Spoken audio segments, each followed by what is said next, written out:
Если вы устали от городской суеты, а времени выбраться на природу у вас нет, не расстраивайтесь. Создать атмосферу загородной жизни можно и в интерьере вашей квартиры. Поможет вам в этом передача «Уютный дом» на городском телеканале ЮТВ, где каждую неделю мы показываем вам, как из простых, на первый взгляд, материалов сделать полезные и оригинальные предметы для интерьера вашего дома. Вот что вас ждет сегодня в выпуске.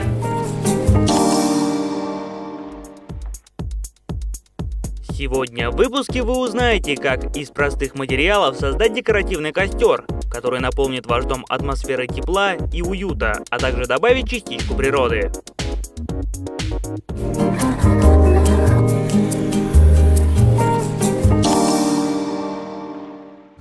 Дорогой, что-то мы с тобой давно не выезжали за город.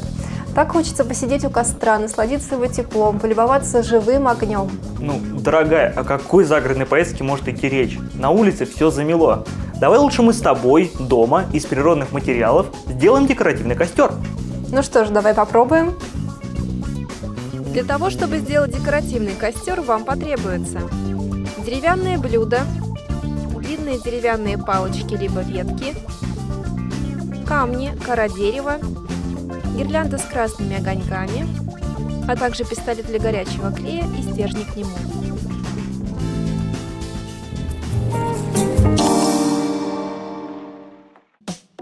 Мы считаем, что декоративный костер для украшения дома должен быть мобильным, поэтому мы будем его создавать на деревянном блюде.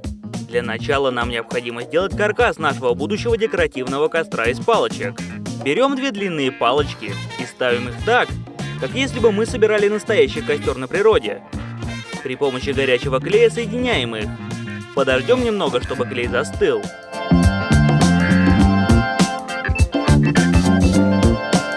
Затем прибавляем к этим палочкам еще две. Скрепляем клеем.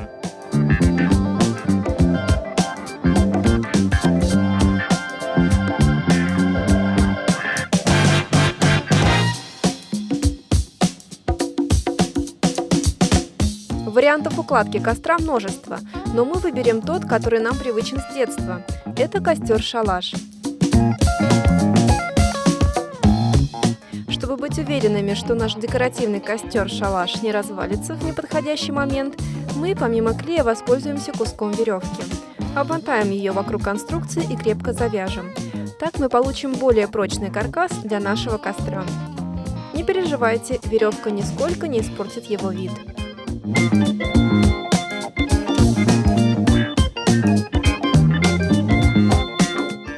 Теперь на каркас из 4 палочек мы будем приклеивать остальные.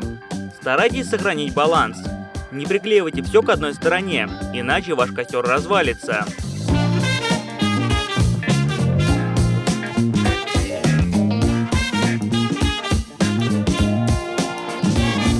Лучше постепенно двигайтесь по кругу. Сохраняйте изначальную форму конструкции. Если что-то пойдет не так, то в таком случае устойчивость костра будет нарушена, и он будет очень плохо стоять.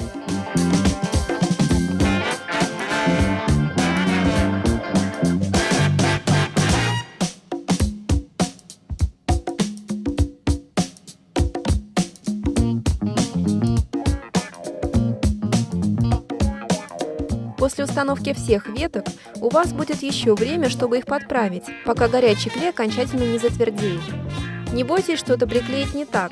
Горячий клей позволяет очень быстро исправить свои ошибки.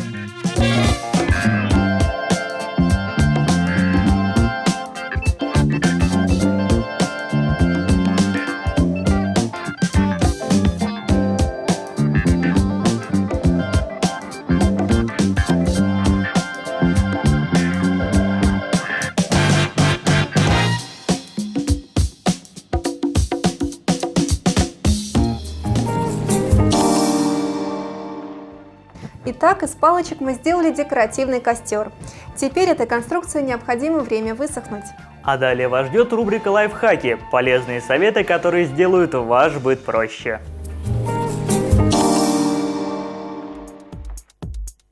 Сегодня в рубрике «Лайфхаки» мы расскажем, как с помощью фруктов можно легко решить бытовые задачи.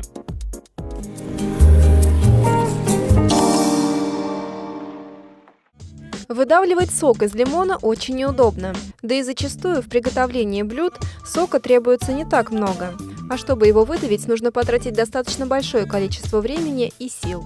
Вот интересный лайфхак, который поможет вам быстро получить сок лимона. Возьмем лимон и, умеренно надавливая, покатаем его по столу. Таким образом, внутри лимон размягчится и будет наполнен соком. Теперь возьмите нож и отрежьте небольшую часть лимона с одной из его сторон.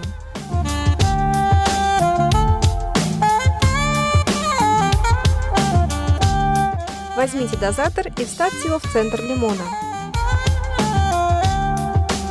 Все, у вас получился оригинальный распылитель из лимона. Теперь, когда вам потребуется добавить в блюдо лимонного сока, то для этого не придется использовать соковыжималку.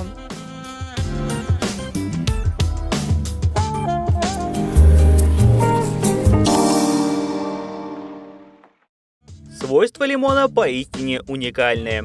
Помимо придания блюдам особого вкуса и аромата, лимонный сок можно использовать и в качестве средства для удаления неприятных запахов.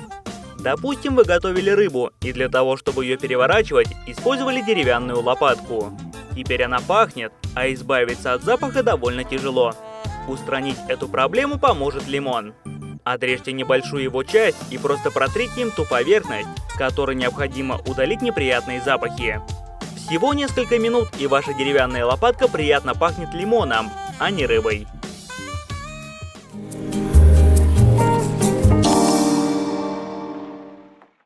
Как известно, бананы – это вкусный и полезный фрукт. Но знаете ли вы, что они могут помочь вам в решении бытовых вопросов? Например, при чистке столовых приборов. Очень часто от воды на них остаются разводы, тем самым портится их вид. Устранить эту проблему можно легко и просто с помощью бананов. Возьмите банан и очистите его от кожуры.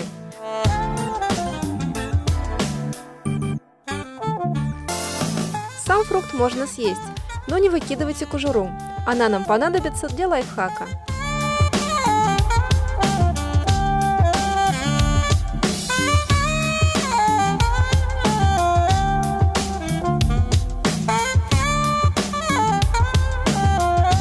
Внутренней частью хорошенько протрите все столовые приборы.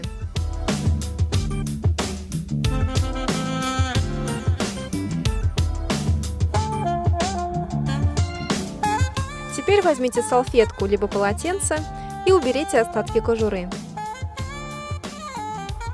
Все, теперь ваши столовые приборы сияют, а отражение в них порадует хозяйку.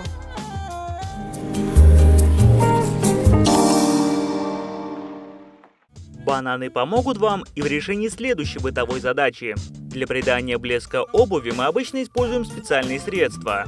Но можно воспользоваться следующим лайфхаком. Возьмите кожуру от банана и протрите туфли. Банан впитается и подарит вашей обуви яркий блеск. Теперь, если под рукой не оказалось чистящего средства, то вы знаете секрет. С помощью кожуры банана ваша обувь вновь приобретет красивый вид.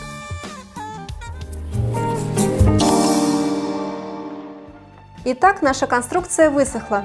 Теперь можно перейти к ее декорированию. Для этого мы будем использовать камешки, сухие палки и деревяшки, а для имитации огня возьмем красную гирлянду.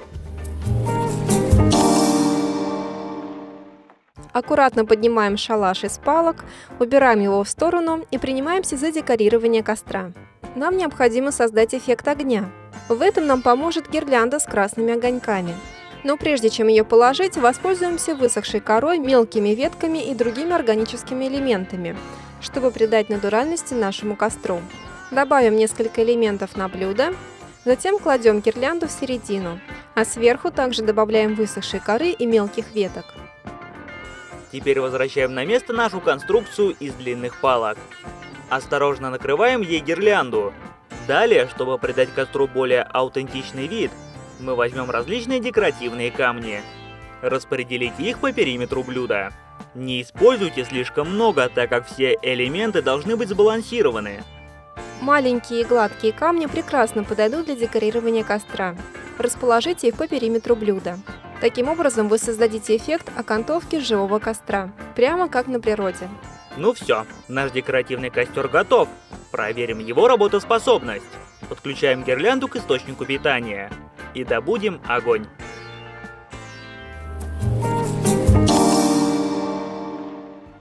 Вот так с помощью палок, камней, сухих веток и гирлянды мы смогли создать дома костер.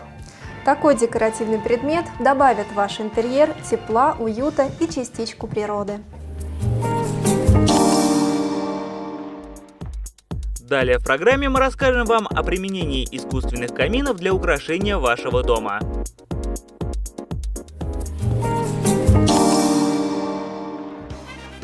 Наши квартиры не предназначены для того, чтобы в них можно было установить настоящий камин. Для этого нет ни готовой ниши, ни трубы, которая будет выводить всю гарь на улицу. Что же делать, если камин ставить нельзя, а хочется? Не хватает атмосферы загородного дома, теплоты и уюта. Поможет в решении проблемы искусственный камин. Своим видом он напоминает настоящий. Такие же формы, тоже дает тепло. К сожалению, то, что он всего лишь имитация, видно. Но ведь главное — это атмосфера, и с ее созданием искусственный камин прекрасно справляется. Нередко они работают как обогреватели. То есть пока вы наблюдаете за движением искусственных язычков пламени, ваш дом наполняется теплым воздухом.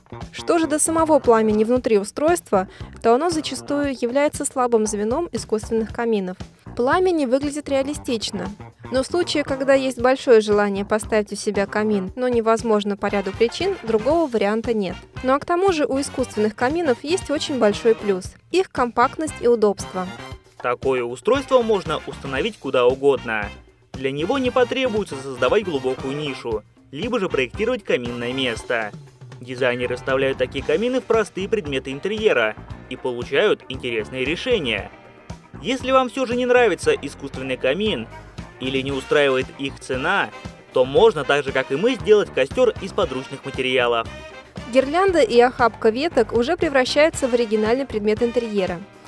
Можно также использовать бумагу и свое мастерство аппликации и рисования.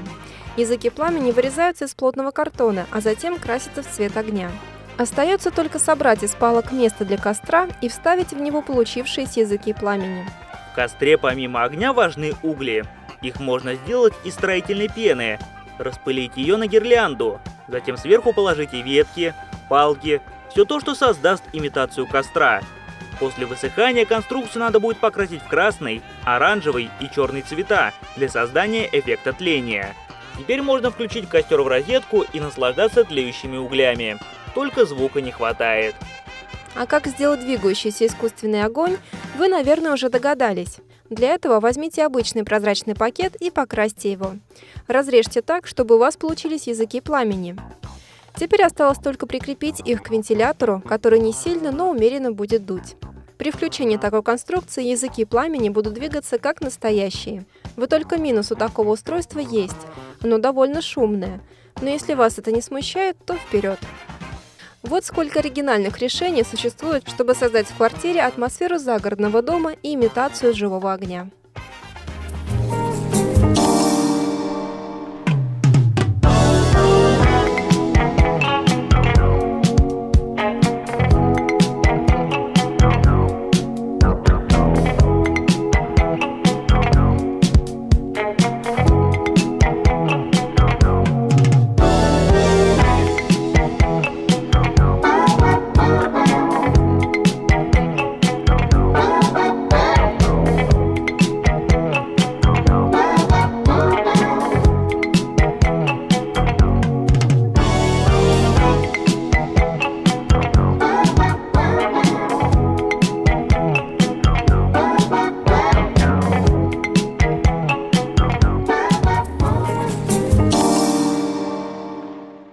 Вот так легко и просто можно создать атмосферу тепла и уюта в интерьере вашего дома.